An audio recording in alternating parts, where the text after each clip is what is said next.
Coach, obviously up to this point we've heard a lot about Curtis Hunt the coach, but if I could put you into a bit of a reminiscing mode for a moment, what was Curtis Hunt the player like, and what were the aspects in your playing career that allowed you to have as lengthy a pro career as you did?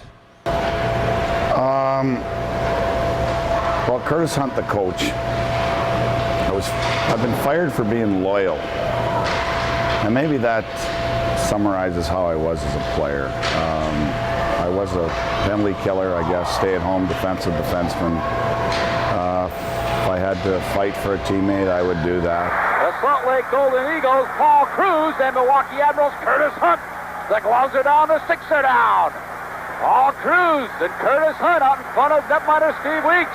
I prided myself in my play behind the blue line and my ability to make that first pass. And then coaching always just came easy. I've always enjoyed it, whether it was when I was younger, working with younger kids at hockey camps and schools. But the ability to see someone take some advice and have a positive reaction and then reflect that back to you through a smile or a celebration was so rewarding. So I'm not sure how the transition works there, to be honest with you. Improve your angle. Post up. We start. But what was the initial transition for you like as you became an assistant coach, for example, with the Grand Rapids Griffins, a very storied AHL franchise, and that's a fairly high level to start your early coaching career with. Was there a bit of an adjustment process for you, even though you felt the transition was pretty natural? It's a business about connections and people. Whether it's at the coaching level and the fraternity of coaches, or even from a coach to a player, it's all about people. And it was Dave Allison was our head coach in Grand Rapids. I had worked with Dave as he was a guest coach in Milwaukee when I was a player there under the Vancouver Canucks, and then again he was my head coach in Albany, a team that folded, and that's a long story I'm not going to get into today. But so I had a relationship with Dave. He walked me through the process when he called and asked if I wanted to get on board. But it was Mike Murphy who really summed it up well, and now Mike works with the NHL in their league offices with suspensions and through the refereeing. And Murph said, sooner or later you'll be in coaching long enough where no one remembers that you played and that you made all the mistakes that you're teaching them not to make. So the first year is tough. And Ali was a tough guy to work for. He made me very accountable. But he made me better, and he was a key piece to being the coach I am today in terms of standard, in terms of thinking outside the box sometimes, in terms of making sure we're having fun, but making sure we're working hard always as well. Were there also coaches over the course of your playing career, whether in the professional ranks or even back to the junior and minor ranks, that are still to some extent in the back of your head, despite the fact that you're a very experienced coach yourself? Are there ways in which you still find yourself emulating successful coaches you'd encountered in the past? Well, as soon as you believe you can't learn, you're done. It doesn't matter if you're coaching, if you're an engineer, if you're working at site here in Fort Mac. There's always something to learn. There's always an opportunity to get better. I spent the last 2 seasons with Mike Mondin, he's a career school teacher, carpentry teacher in Trail, BC. He has been part of the Trail Smoke Eaters, but I learned a ton from Mike. He's worked with that age group of high school kids his entire life as a professional, and I loved the things he did, his demeanor. So you always learn something. I often laugh about my midget coach, and because he had this, we used to chant it off the boards and out and over the red line and in, and talk about teaching Canadian North-South hockey at a young age. That's 14 years old. So all along the way, there are guys who do things very well. You have the ability to learn from, for example, Mark Crawford knew his opponents. And our meetings with Mark were like, we were always prepared, never any surprises from the other team in terms of what they were going to do. Guy Charon was very much a teacher's coach or a player's coach, would communicate with the players, as was Dave Allison, very much a player's coach, but high standards. Craig Hartsburg, attention to detail, very trusting of his assistants with Clem and myself as his assistants through the World Junior process, and then I went with Hartsey to Ottawa, and very trusting, and gave me the opportunity to put my stamp on the defense, put my stamp on our penalty kill. And so all those pieces where I was empowered or I got better, I try to put into my practice so that I can be a great support for young Ryan Allen and for young Mike Brodeur as well. And nothing would make me happier than to see those two get an opportunity. Like, I smile every time, it'll be New York Islanders now, but when Nashville plays and Lane Lambert jumps on the bench with his crazy wild hair. If you were to reflect back on your coaching career as a whole, is there one particular key difference or key evolution in your coaching style you could track from, say, even day one as an assistant coach with Grand Rapids to as you were preparing to take over the Fort McMurray Oil Barons? Is there one particular way in which you've changed as a coach that you think has been the most dramatic from the start to now your current time with Fort McMurray? I don't know if I would be able to recognize.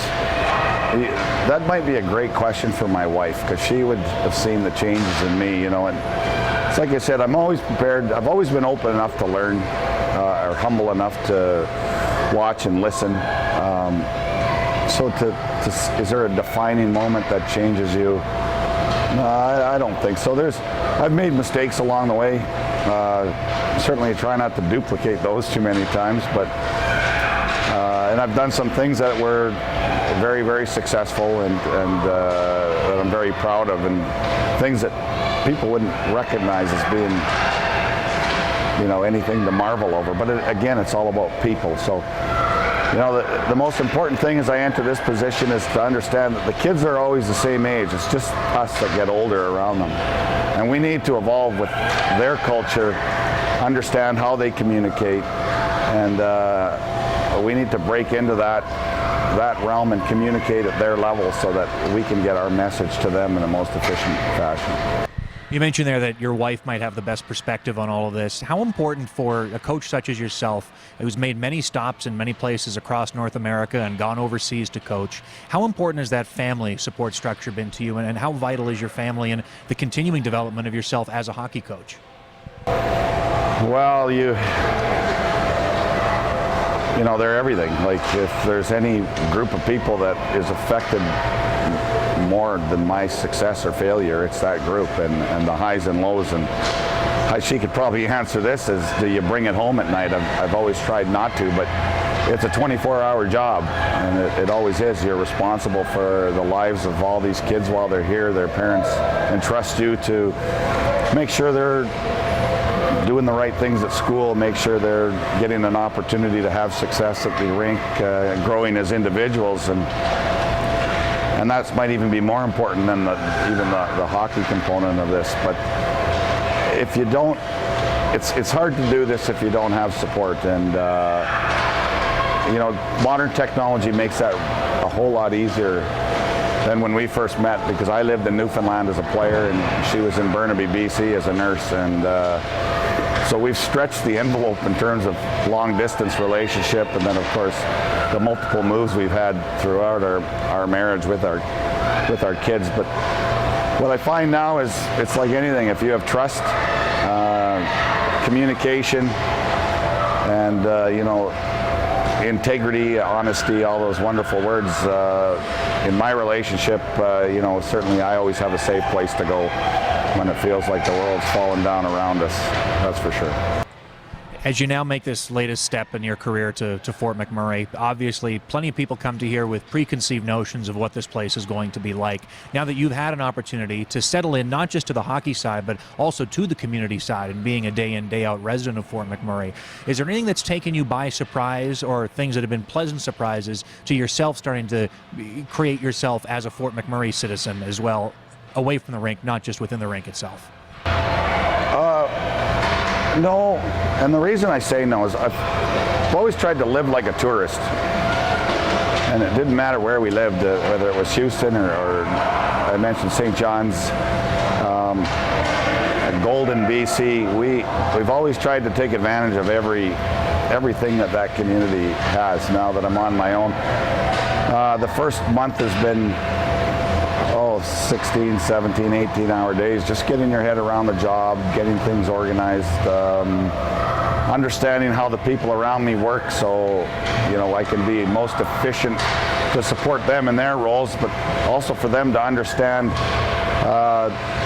what do I need and when's it best to just let me be as well, because that's important. So I think it's a great community. I didn't realize how far north until I had a look at it compared to Waskesiu, as we're a popular camping place for us in Saskatchewan, but we're in the Boreal Forest. I think it's beautiful, part of the Canadian Shield. I need to get lost in the woods yet. I haven't done that yet, so there's some things I want to do.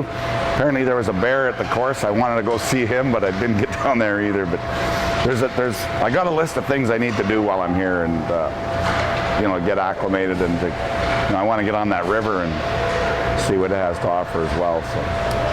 And finally, Coach, to go from the community as a whole to the on-ice product you're creating here, and now just a few days away from the home opener, where obviously you've mentioned you want to get this big Fort McMurray crowd into the game as quickly as possible. When you look at a long-term perspective, though, what are the kinds of measuring sticks that are going to be at the top of the list for this coaching staff? As obviously you're going to be looking at the wins and losses, the goals for and against, but are there other intangibles that are going to need to be front of mind for this coaching staff to develop the kind of team and the kind of franchise identity you want to create here?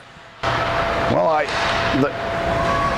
the identity of our team will be a combination of the expectations we put on our players and, of course, what they bring to the table. You've got to deal with what you have.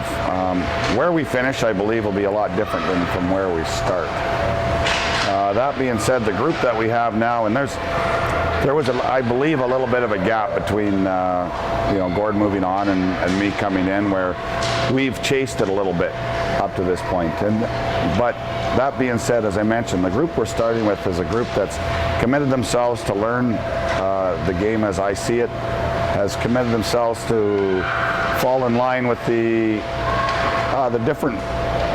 I bring a different attitude, a different perspective, a different outlook to the game than maybe they've seen in the past, and they've done a very good job of adapting. When I think back to the tournament we played in southern Alberta, I was proud of how our guys were able to adapt to what we were doing, where every team had been in the same system for 2, 3, 5, 8 years, whatever tenure that coach had. And for us to hang in there, especially in our third game, and it was the defensive performance that I was so happy with, because that's the team part, that's the effort part, that's the attitude part, because it's hard work, it's not exciting, it's dull, it's attention to detail, and that's the part that makes this group, at least this point in time, me so excited. We'll find our scoring touch. There's guys frustrated they haven't scored more in the exhibition. But we'll find that. We know that it's going to happen. But it's that play without the puck that at least a starting point where I hope we can continue from the exhibition season. Appreciate the time, Coach. Thanks for doing this. You betcha. Thank you.